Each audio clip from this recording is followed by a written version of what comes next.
guys, part 2. So game ni aku masih tak faham kenapa Iman main game ni. Game pelik-pelik ni. Betul ada sama ada allow atau reject. Allow atau reject. Betul ada nyawa tinggal satu tu. Iman lah punca. Correct, okay, bagus. So ada Toto lain yang akan bantu. Masa aku tak ada bantu. Nolong juga kita. So might be okay. Kejap. Hai. Nah. Hello. Okay, correct.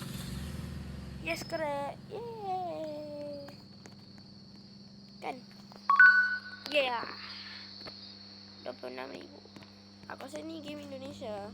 Ada RP tu kan? RP tu Indonesia. Answer the phone. Lights out. Lock screen. Fix power. Oh, fix power. Patutlah. Gelap tadi, Mat. Okay, aku rasa hello. Okay. Bye-bye. Bapak banyak gila situ. Kita satu-satu, Mat. Guys, ada bulan. Tengok.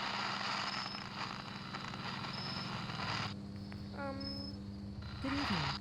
Wait a minute. Macam mana ni? Man?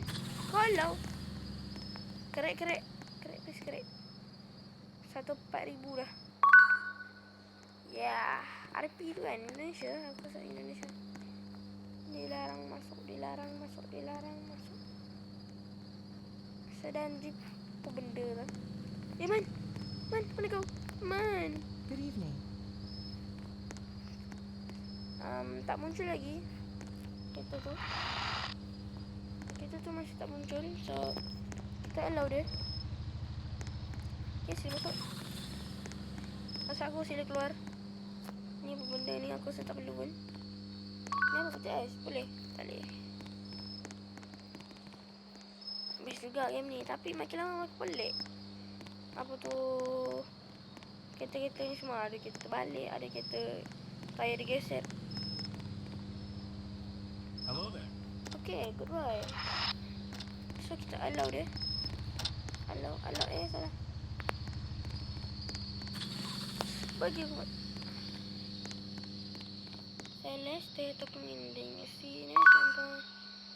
Yeah, correct. Kau ni tolonglah aku. Aku je dah buat. Taklah, semuanya dia. Sekali lagi. Okey, tak ada gangguan sikit lagi. So kereta putih tu macam tak kot, tak macam tu. Hello. Okey, bye. Ui, macam kereta apa nama dia tu? Tak, lebih kurang BMW yang panjang tu. Tak tahulah, aku lupa lah. So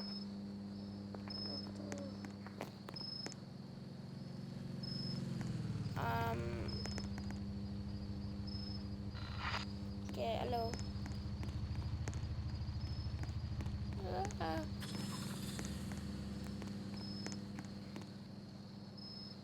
Correct? Yes.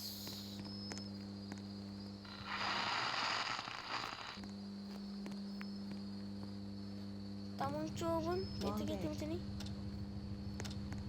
Oi. Kus. Reject, okay. Dan Iman.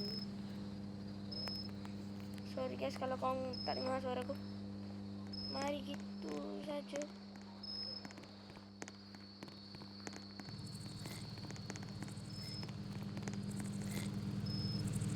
Wow. Anomali. Allah. What the? Ni mana? The office to early. What? Ending tu? Bending. Lah. Dalam tengah. Okay guys, so bye bye.